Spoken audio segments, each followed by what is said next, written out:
L'identification des systèmes. L'importance d'identifier les systèmes et leurs relations dans un équipement ou une machine est très importante pour nous guider afin d'effectuer un dépannage efficace et rapide. Regardons l'unité de pliage afin d'établir les liens entre les plans. Débutons par identifier nos plans. Nous avons le premier plan, le plan mécanique, qui représente les équipements mécaniques de l'unité. Nous avons le plan pneumatique, qui est les composantes pneumatiques de notre équipement.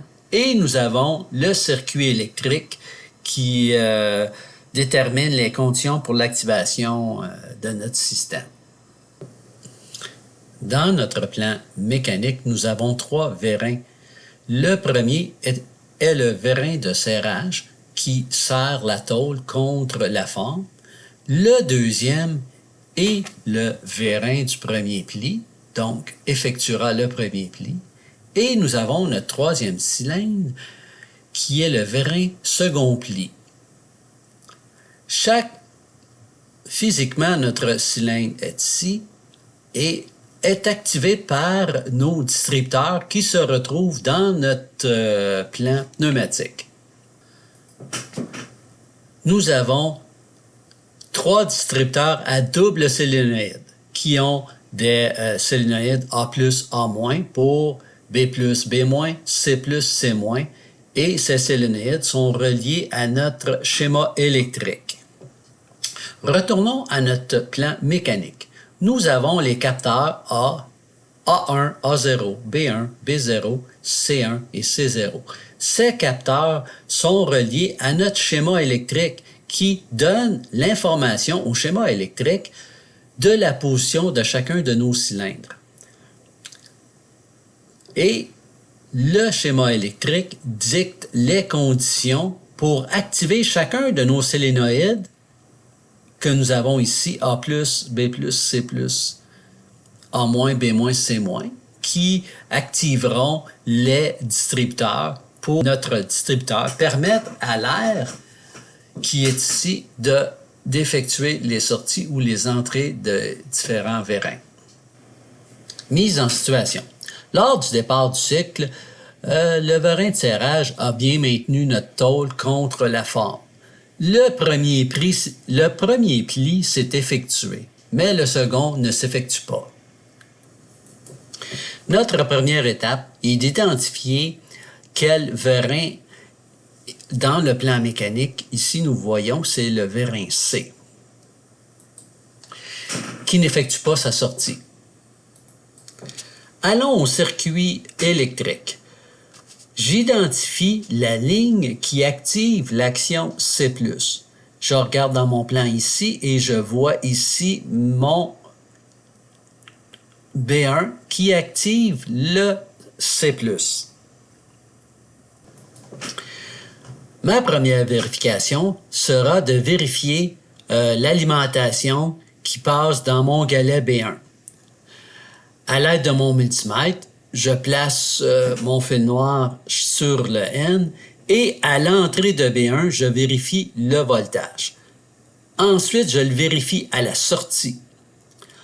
Ensuite, je vais aller à l'entrée de mon solénoïde C+, et après, je vais m'assurer que la tension se rend bien à mon solénoïde C+. À partir de ce moment, je peux vérifier la résistance de mon solénoïde pour m'assurer qu'il est en bon état. La prochaine étape sera d'aller voir dans mon circuit pneumatique ici. Je m'assure que la pression à l'entrée de mon distributeur est bien présente. J'identifie la sortie qui active la sortie de mon cylindre ici et je m'assure que l'air sort bien de mon distributeur.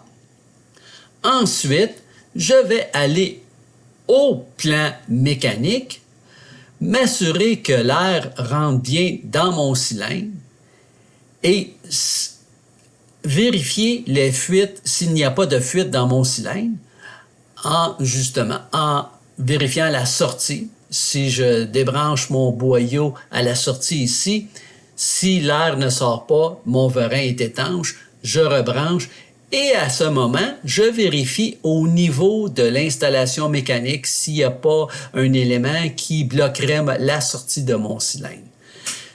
Vous voyez, en la première étape, j'ai vérifié mon schéma électrique. Je me suis assuré que tous les éléments étaient en bonne condition. Ensuite, je vais voir au niveau du plan pneumatique, mais toujours juste avec l'élément C. J'ignore le reste de mon circuit électrique. Je me suis concentré seulement sur la ligne qui alimente le C, le distributeur qui alimente le C et ensuite mon cylindre.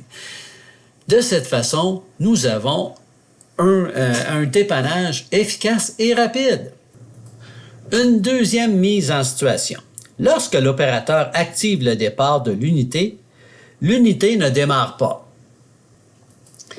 La première étape, dans ce cas, sera d'identifier les besoins primaires de mon équipement. Quand on parle de besoins primaires, c'est toute l'énergie qui est nécessaire pour activer mon équipement.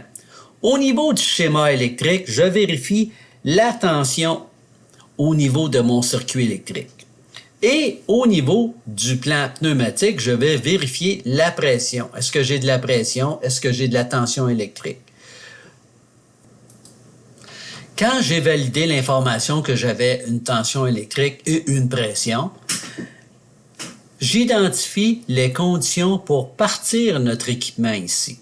Dans ce cas-ci, j'ai mon galet A0, mon bouton DCY, la bobine G1, le contact G1, mon contact normalement fermé G2, la bobine R1, le R1, contact R1 ici, et mon solénoïde. Ce sont les vérifications que j'aurai à effectuer dans mon circuit électrique pour m'assurer que tout fonctionne bien. Chacun des éléments, je le vérifie avec l'aide de mon multimètre. Ensuite, je m'assure que mon distributeur, même étape que j'ai faite tantôt, est-ce que j'ai de l'air à l'entrée? Est-ce que l'air sort à la sortie de mon distributeur? À partir de ce moment-là, je m'en vais au cylindre, je m'assure que l'air se rend à mon cylindre, qu'il n'y a pas de fuite à l'intérieur en débranchant le côté de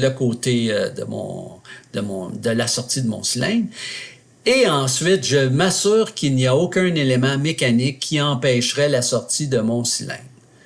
Voyez l'efficacité, dépannage rapide et efficace, en prenant connaissance justement de chacun des éléments de mon plan et d'isoler chaque élément pour chaque problème. L'analyse au départ est très importante d'identifier les composants qui peuvent occasionner le problème.